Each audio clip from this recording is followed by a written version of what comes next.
You're listening to Milwaukee Mafia, your podcast dose of Wisconsin Mafia and true crime history. Hey everybody, welcome back to another episode of the Milwaukee Mafia podcast. I'm Eric. I'm Gavin. I'm Gavin. We're back with another episode. Yes. You got a topic for us today, or Yes. what's the topic about? We got Dirty Slots. Dirty Slots Part 3, man. Part 3. You can tell, if you can't tell, it's been a while since we podcasted because I completely forgot we had a third part to Yeah, Dirty Slots Part 3. All right, well, This is the final part. let's see where we go with this, so take her away. All right, so Part 3 is Herman Pastor.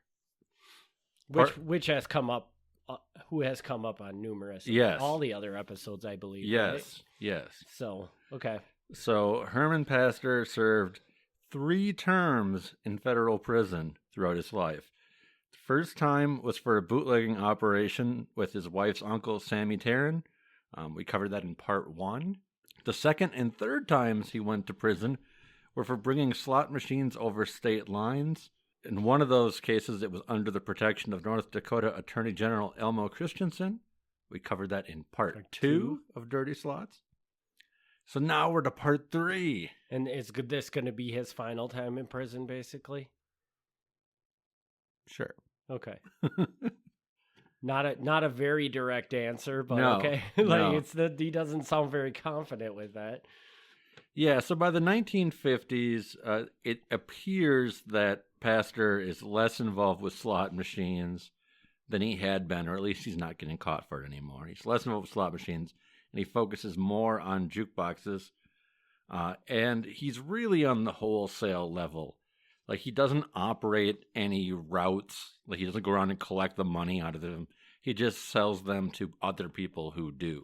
Gotcha. So he's operating on the top end. He's getting a bunch of them from, the manufacturer and wholesaling them. But even more so than this, he's becoming successful in real estate business. He owns several shopping centers in the Minneapolis area. And I'm not entirely clear what a shopping center is. Maybe you know. I'm picturing it as a strip mall. That's where my head would go to. Okay. But then again, when are we at right now? A shopping center might be something different. It might be, yeah. So I'm not entirely sure what that means, but I'm picturing it as a strip mall. So he's got the jukebox business going in Minnesota and Milwaukee.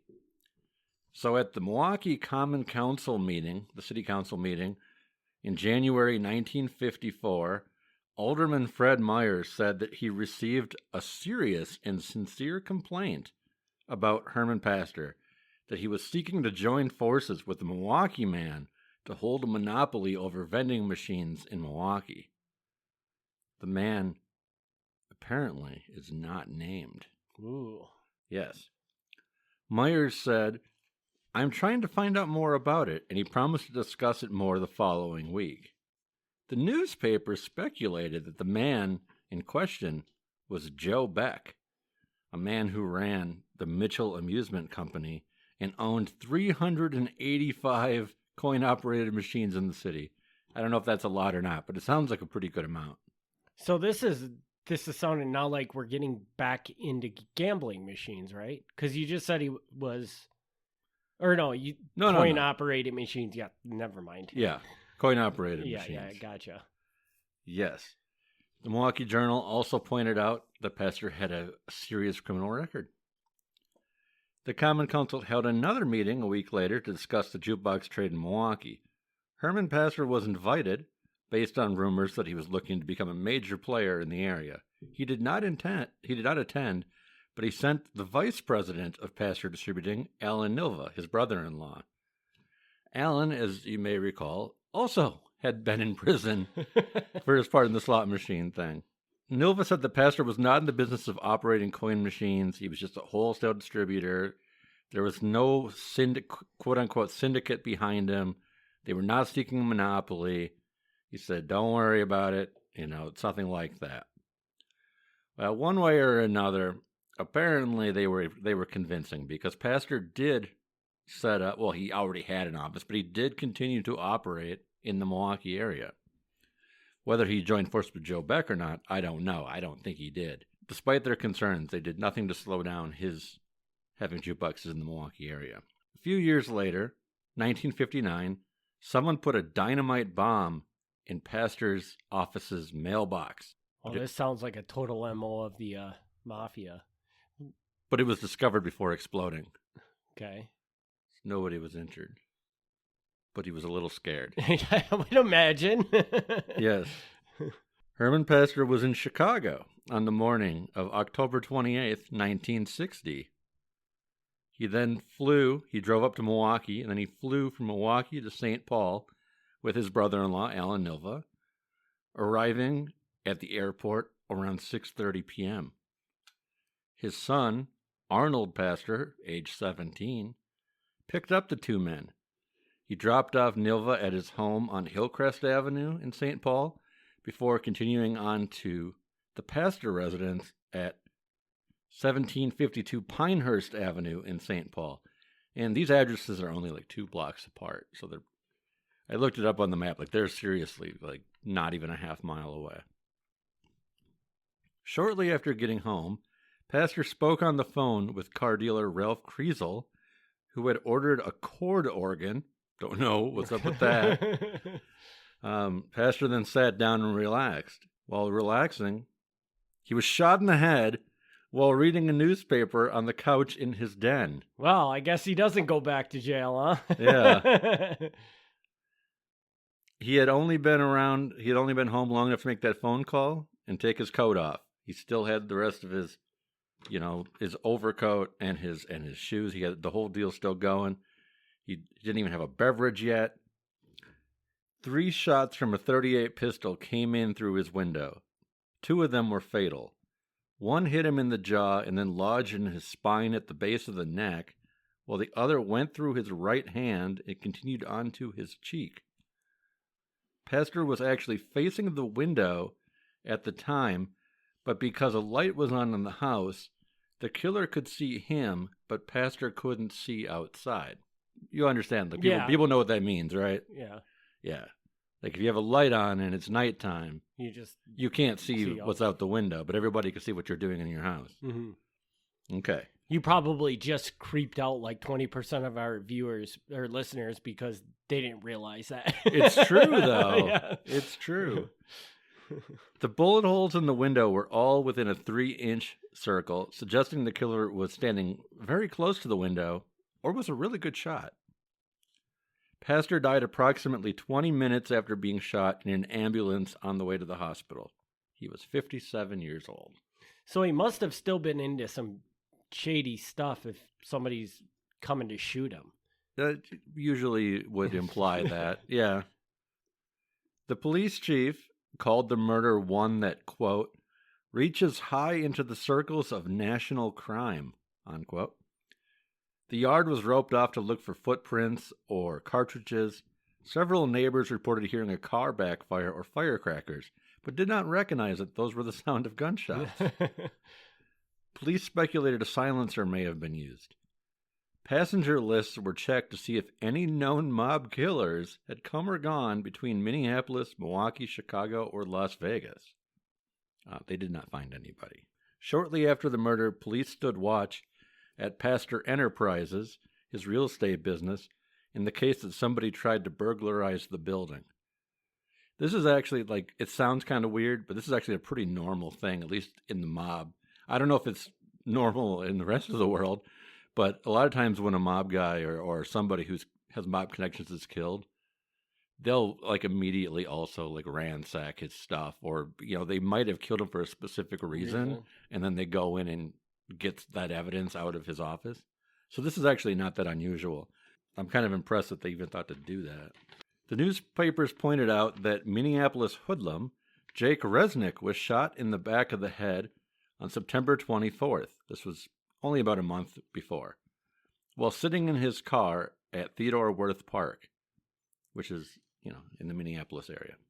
I don't know where that is, but if you're in Minneapolis, you probably know where that is. There was no clear link between the two. Police speculated the killer, at least of Resnick, was a gambler with a grudge, a former burglary buddy of Resnick's, or somehow linked to his uncle, Morris Mummy Resnick, who was in prison for a different murder. So probably no connection between Resnick and Pastor, but yeah, when two crime guys get killed near around the same time, you got to look into it. Mm-hmm. The murder was never solved. Imagine that, huh? Yes. And in fact, what's really weird to me is the chief speaks to the press and he's like, this reaches to the highest levels of national crime, which whether that's true or not, I don't know. But that's what he says. But it drops out of the news really fast. Like there's almost no follow-up that I was able to find. And I've always found this strange. And the police file, they will not release it. I've asked for it and they will not release it. Which, it's a Minnesota. If this was a Wisconsin case, they'd probably give it to me. But Minnesota has different open records laws than Wisconsin does. So I'm just curious, have you ever researched to see like around the time frame when this happened? Did something else possibly significant either happen in the world or in Minneapolis itself that would cause this to get pushed back to... I don't know. You know what I mean? Like, maybe some other bit high-profile murder happened right around the same time. So, like, this spent a couple days in the newspaper and then just disappeared because the news was already over onto this next crime or whatever. That's a good question. I mean, I don't know that answer, but it seems reasonable. Yeah, that could be. But yeah, it doesn't really get solved. Only thing that really happens after that is his estate ends up getting in some serious trouble with the tax courts because they found that he was doing some questionable bookkeeping, not like questionable as far as like mob stuff, but questionable in that he put a lot of his money in trusts for his children, but he wasn't treating it like a trust. He was still taking money in and out of it all the time. And I don't know anything about tax law or trusts or anything like that. But apparently when you put money in trust, you're not supposed to keep using that money. So I'm surprised that he's able to pull it out. I would just think that something would automatically trigger that would tell somebody he's taking money out of this that he's not supposed to be taking out. But... Yeah. So he didn't. He was dead. But his estate got in some trouble for that. And he ends up having to pay. Well, not having to pay. His estate having to pay an additional $69,000, which that's significant money for taxes. The business that he had with the vending machines, the jukeboxes, that sort of thing, ends up getting taken over by another company out of Milwaukee called Pioneer Sales and Service, sometimes called Pioneer Vending. And I have to be kind of careful how I talk about Pioneer because Pioneer still exists. So I won't be too mean to them. But they ended up taking over the business. At the time they took over, there was speculation that they had hidden owners in Cleveland or Chicago. But when they were questioned, the owners were questioned by the FBI, the owners denied it. They did note that they had a financial interest in some Chicago jukebox companies that had some questionable ties. They did know some questionable people in the jukebox business, which really isn't that unusual. Because the jukebox business was so crooked anyways, right? Right. At this point that if you were in the business, you probably knew somebody that was tied to somebody. Yeah, it wouldn't at all be unusual, even if you were completely clean, for you to know some questionable jukebox people. So, so they seem pretty clean. What strikes me as kind of odd is that one of the top guys at Pioneer Sales and Service had previously been an employee of Pastor's. I assume that he kind of migrated over when they purchased it. And his name was Sam Cooper. Okay. And what strikes me about that is Sam Cooper was super, super close with Frank Balistrieri. Okay. So it took us to part 3, but we're finally coming back around to Milwaukee Mafia. And he was so close that, like, when Frank's kids were growing up, they would call him Uncle Sam. They knew him as Uncle Sam. So he was very close as part of the family.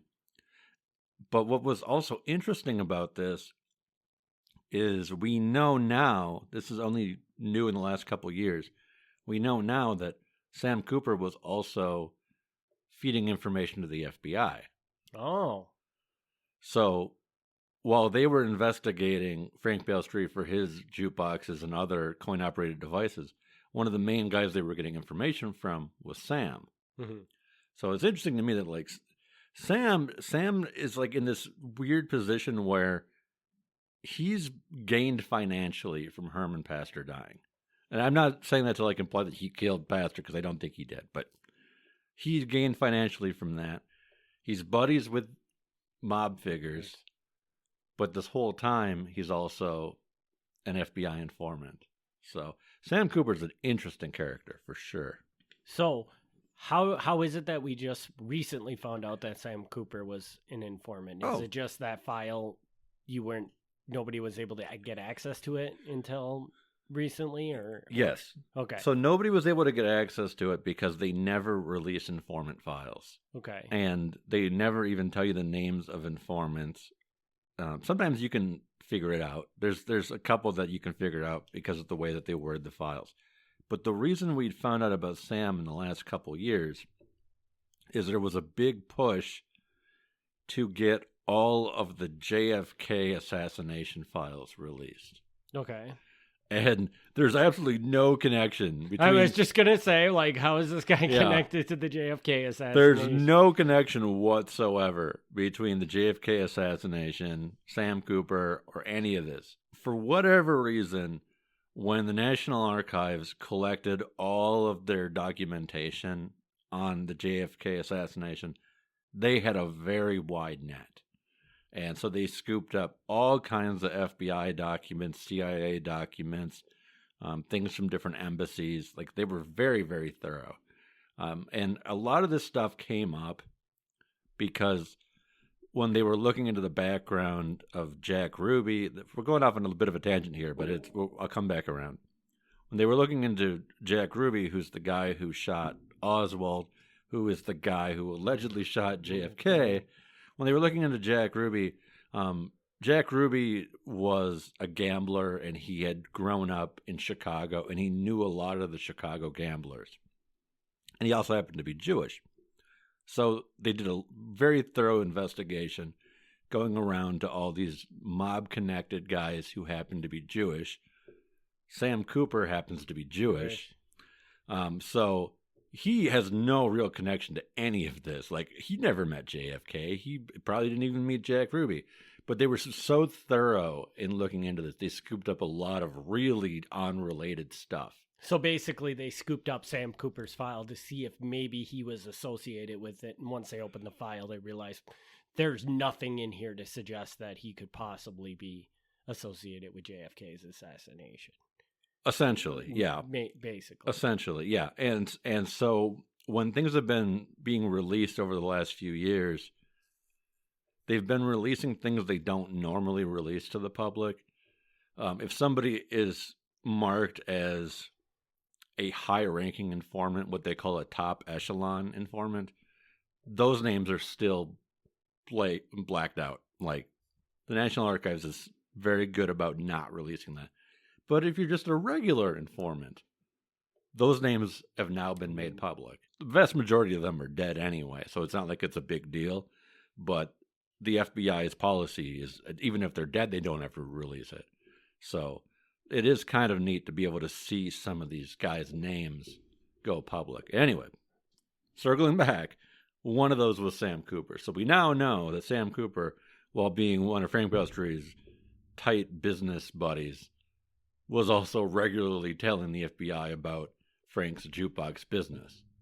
Do we have any idea what turned? Do these files say what turns somebody? Like, I assume Sam Cooper got into some sort of trouble, and this is basically like a deal he made to keep himself out of prison or whatever. I don't have that information. There's probably something there, but I don't have that yet. Like, so Sam Cooper is the subject of a file. I don't have that file yet. Okay. And I can have that file because that's not his informant file. That's him as like the subject of an investigation file. So someday I will have that, and I could probably give you a better answer. But I mean, I don't know that he was ever in any real trouble, but it may have been that this prevented him from getting in some kind of trouble. I don't know. I mean, this is all speculation. For all I know, could have been a completely clean and wonderful person and just happened to have some questionable friends. I don't know. So I don't want to talk bad about the guy, but he was definitely looked into. We'll come back to that when I know more. Mm-hmm. So someday we'll have a Sam Cooper episode. But yeah. So some questions for this is, first of all, so you said this Pioneer Vending or whatever the proper name of it is for. Yeah. So Sam Cooper worked for them, correct? Yes. So, and he was definitely tied to the Mafia. Yes. Now, it could just be that Sam Cooper had a job at a vending company and happened to have a lot of ties to the Mafia. Yes. But is there any other evidence to point that this Pioneer company may have been, the Mafia may have had some control over the company? Other than Sam Cooper? I don't think so. I don't have that in front of me to give you a great answer, but there weren't that many companies. There was Pioneer, and there's another company called London. And I know that Frank knew the guys who ran both of these companies. But I don't know that necessarily means anything other than that he was a big purchaser of what they were selling. Right. So, they definitely were always like treated by the FBI like they were shady, but I've never seen anything like concrete about that. That shows the company was actually up to something. Yeah, I mean, there's a lot of mob guys, not just Frank, but like throughout the nation, who relied heavily on vending machines, jukeboxes, anything that was coin operated, but it doesn't necessarily mean that the people supplying those are shady. Some of them absolutely were. I mean, there were companies in Chicago I could tell you were super crooked. Mm-hmm.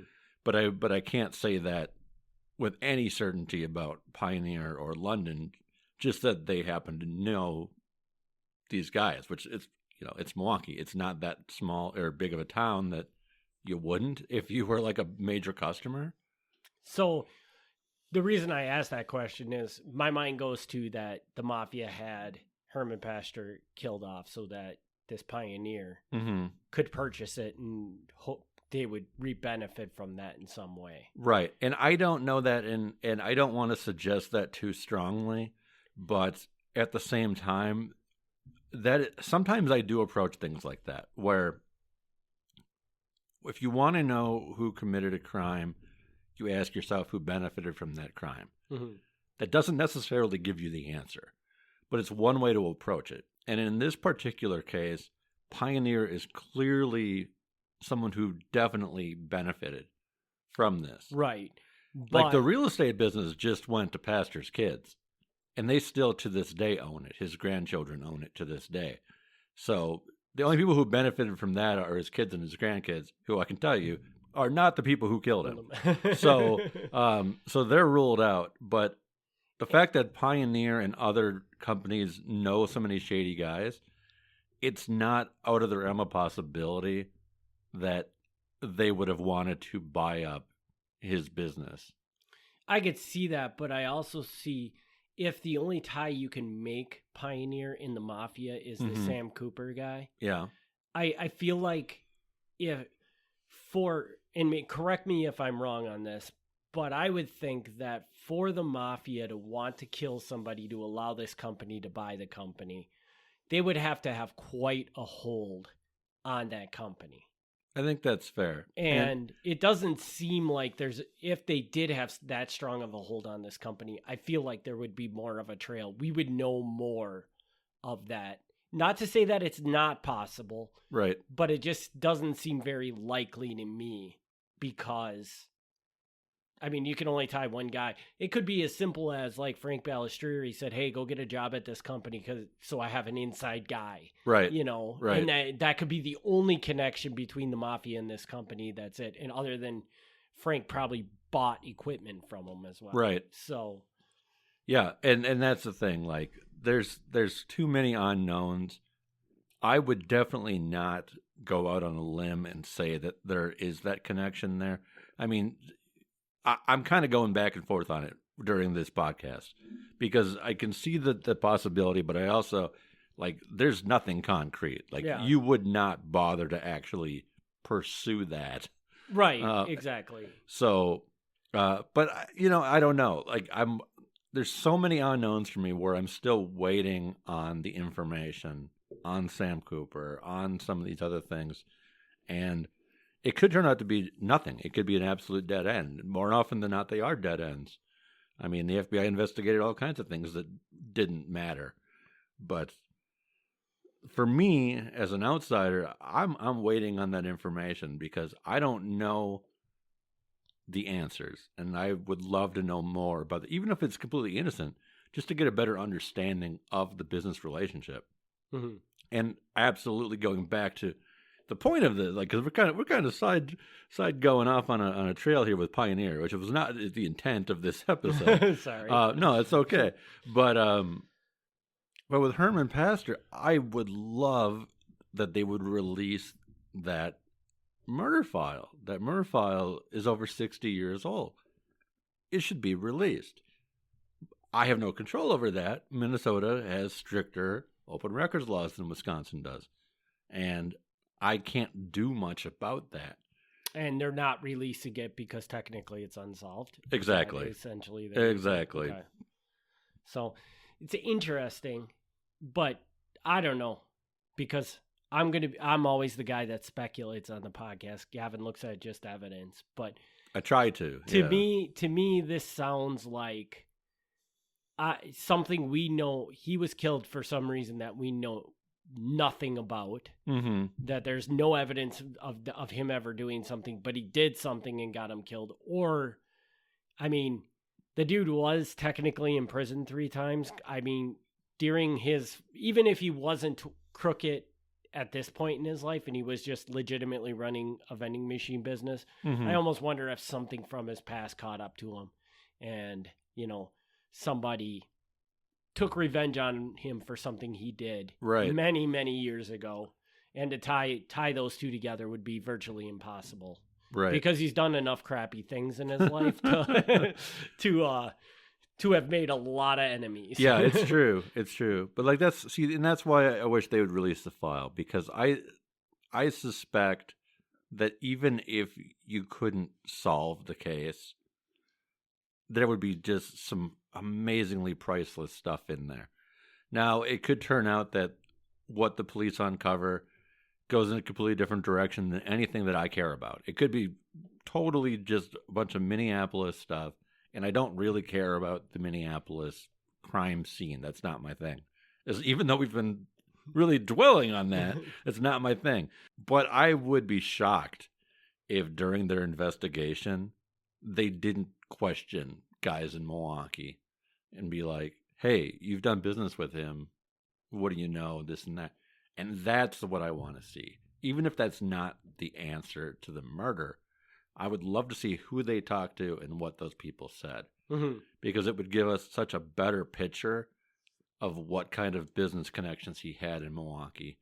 Which for my purposes is really what I want to know. And I think it would, I mean, I haven't read a lot of like police files and stuff like that, mm-hmm. but the stuff that you have talked about on this podcast, they always talk to people, and everybody has their opinion on who did it. Yeah. And it would be really nice to know the other, people that were theirs opinions around him. Yeah. Because that gives you somewhere to go with it. Like right now, from what it sounds like, he got shot, but okay, where do you go from there to look for any more information? Yeah. Because there's no direction. You don't have no idea who. No. The only direction we really have is, could it be the Milwaukee Mafia? because of this tie to the vending machine company. Right. Which seems really loose. It's extremely loose. Yeah. So. It's extremely loose because even though that link is there, I would be perfectly honest with you, I wouldn't make them my top suspects. I'm sure he had far more enemies in Minneapolis, St. Paul than he had in Milwaukee, for whatever reason. Mm-hmm. Like you're saying, it could be something that we don't know. And they did do, unless Milwaukee's contacting the Minnesota Mafia, which I bet you they weren't really tight with. Not terribly, because they weren't Italian, right, for the most part. And saying, hey, we need you to put a hit out on this guy. They did look into known mafia hitmen, and none of them they had any record of coming to Minnesota. In the 50s, I feel like those records are probably, still even today, those records are probably, but those people are probably being followed constantly, right? If you're a known... Some of them are, yeah, for sure. So, but it just seems unlikely that they sent somebody up there to make the hit. Seems unlikely they would have somebody to call up there to make the hit for them. So it just doesn't seem like it's very possible they're responsible. No, I agree. But yeah, there's too many unknowns in this. Like we know he was shot, but we don't know why. We don't know who. We know really nothing. And I'm sure the police got a lot farther on this than the newspapers ever knew. So. Right. And so I'd love to see it, but yeah, I don't know. Well, if we have a Minnesota whatever person that is listening to this podcast, talk to your peeps, man. Get this record released. Yeah. So we can do another episode about this. Yeah, that's the problem with it is, and again, I'm not by any stretch like an expert on Minnesota open records law, but my assumption is to get it released, you'd basically have to sue. Really? Like unsolved murders, they just don't do it in Minnesota? That is my impression. Oh. And it's not that big of a deal to sue. It sounds like a big deal when you say, oh, you got to sue them. It's really not that big of a deal. Like, people sue the FBI all the time to get documents released. It's just, I don't want to do it. But second of all, I don't even know if I can, because I wonder if you have to be a Minnesota resident to even do it. Right. Because I have no right to a Minnesota document. It is really a shame, though, and anybody out there that's in this field, it's really a shame that a murder that occurred, 50, 60 years ago at this point? Yeah. And they won't release the file. Like, come on. I'm sorry. That's just my opinion, but it's just, you obviously, the likelihood that they're ever going to do anything with that murder case again is so remote that it is. Like, and all you're doing is, like, letting poor podcasters not be able to tell the full story. Really. Yeah, but that's what it is. That's exactly what it is. It's sitting somewhere. It's collecting dust. It's not getting solved. And I've always made the argument that one or two things are going to happen if you release it. One, nothing, because all the suspects are probably dead anyway. Or two, you've released information to the public, and the public has the missing piece that you didn't know you needed. And they'll give it to you once they know, like, oh, I remember that, but they don't know that you are looking for that. Mm-hmm. I'm being kind of vague because that could be anything. Yeah. But like, sometimes that'll spark people's memory if you just release a little bit more, and people are like, oh yeah, I knew that guy. He was ooh. Right. And the fact that information isn't publicly known and people can't get the message out. You're just further hurting the case at this point. Really. At this point, yeah. So yeah, because it's not like they have any DNA or anything they could run back and test again. So yeah. Well, Herman Pastor, we're sorry that nobody ever found out who killed you. Yeah. So someday, maybe. Probably not. I should have led on this on the episode with this, but I did have a listener give me feedback about one of these episodes. I'm not sure which one. Oh. But in one of the episodes we talked about the Minnesota Mafia and how you explained that Italians weren't really prevalent. Right. And did you say it was Jewish? Yeah. So this listener, I believe he lived in Minnesota around this area, or maybe he had family up there, but he said it wasn't actually Jewish. The predominant one was Polish. Okay. Of the Mafia. So just now this is just somebody telling me this, so that could be inaccurate too. But I figure, I know he's going to listen to this podcast, and he'd probably yell at me if I didn't mention it. Okay. So I'm mentioning it. So. Well, the primary group that I'm aware of was Jewish. And I believe he did say that, like, yeah, there was a lot of Jewish, but like the Polish like owned the Minneapolis St. Paul. And that could very well be. But yeah, like the ones that like are kind of known organized crime, there's the big name, like, which is going to mean nothing to you, but like the big name in the Minnesota area was a guy named Kid Can. And like that's not his real name. That was what they called him. His last name was like Blumenfeld or something, but he went by Kid Can. And his brother was a guy named Yiddy Bloom, and like they were like the guys. Mm-hmm. So, like, I don't know. It's not my thing. I don't know a whole lot about it. But well, our Minnesota Mafia expert can email us at milwaukeemafia@gmail.com. Yeah. And tell us, are we right? Was it Polish? Was it Jewish? What was it? So yeah. So we don't know, but I just figured I'd throw that out there. Yeah, I mean, I nothing I've spent a whole lot of time on, so I don't know. So, but again, we leave the episode, this big long 3-episode series, and what happens? The guy gets shot and killed, and the murder doesn't get solved. Yeah, I'm starting to see a theme with your stories, man. Yeah, I know, I know. And that's I gotta tell you right now, any murders coming up, I don't think a lot of them get solved either. If you're looking for the solve rate to pick up, it's not going to happen anytime but soon. At least the ones that happened in Wisconsin, I can generally get the records for. So we know more about what happened. Yeah. So. Well, that's the end of the dirty slot business. Yeah. And I don't know. Do you got anything else for him for this episode? No, I'm actually surprised we went this long on it. All right, then we can do our normal. If you enjoy this podcast, please leave us a review on your favorite podcast player. As always, we have a Patreon, and that Patreon can get you access to bonus episodes, free T-shirts, even a free in-person session with Gavin. Yeah. And I'm drawing a blank on what else it can get you, but you can jump over to You can be a guest host on the podcast. Oh, yes, and a guest host on the podcast. Yeah. That is correct. I'm going to say, I don't know if any of these things are really free because you got to pay the Patreon, but yes, there are perks. And the most important thing is you can put money or put food in Gavin's tummy. Oh yeah, is that the most important? That's the number one motivator. If anything, then please don't sign up for Patreon. I need a little less of that. But yeah.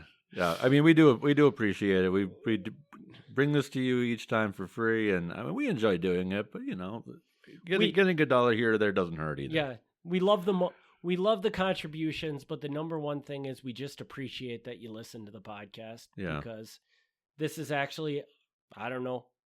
It's fun for me. It's fun for Gavin. Yeah, I enjoy it. So, but you know, there are bills to pay and things like that. Yeah, so, that's true.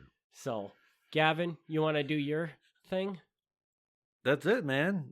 Just email milwaukeemafia@gmail.com if you have any questions, comments, concerns, corrections. You can go to milwaukeemafia.com, which is the website that has all kinds of fun stuff, including the actual FBI files that I referenced. And it's in the middle of another major overhaul. Got a major overhaul about a year ago, and it's getting another one again. Yeah. So you will not see a difference right now on it, but it's coming along, and we'll let you know when it's fully up. Yeah. So we took what was already an incredibly awesome overhaul and went another step. So it's going to be the best darn website out there soon. And I gotta say, like, what we're seeing right now on it looks pretty. Yeah. You know, it looks real nice. So Yeah, So, I think people will be impressed. So, yeah, there you go. Check that out. Come back for another episode. And send Patreon questions because we have 0. Yeah, we're really low on that. So whether you are a Patreon subscriber or not, send us questions that you want us to tackle on there, and we'll tackle them on there. It can be literally anything. Yes. All right. Well, thanks everybody for tuning in. We'll be back next week with the Patreon and in 2 weeks with another episode. All right. Thank you. Thanks for tuning in to the Milwaukee Mafia podcast. Join us next time for another look back at Wisconsin Mafia and true crime history.